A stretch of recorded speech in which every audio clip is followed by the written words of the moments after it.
Hello everyone. तर आज आहे माझ्या मामाच्या मुलीचा बड्डे, म्हणजेच कार्तिकेचा बड्डे. मी तिला लाडाने चिंटी पिंटी म्हणते. आज बड्डे आहे तर बघा कशी नखरे करत होती, नुसती मस्ती करत होती. मग नंतर आम्ही सगळे गेलो केक वगैरे आणायला मॉन्जिनिसमध्ये. केक पण आम्ही तिच्या आवडीचाच घेतला आणि घरी आल्यावर मग बड्डे सेलिब्रेट केला.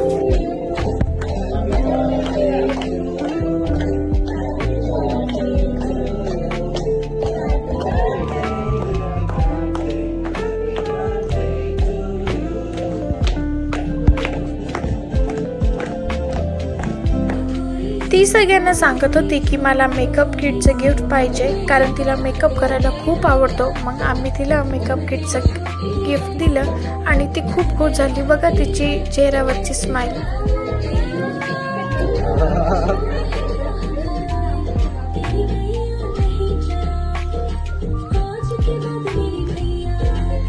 आणि ही क्यूटची रॅबिट कॅप तिच्या काकाने गिफ्ट म्हणून आणली होती. बघा कशी मस्तपैकी खेळते. हे पोरं कॅडबरीवरून भांडणं करत होते, त्यामुळे मम्मी सगळ्यांना कॅडबरी वाटून देत होती. आणि मग सगळे नंतर जेवायला बसले. Okay bye.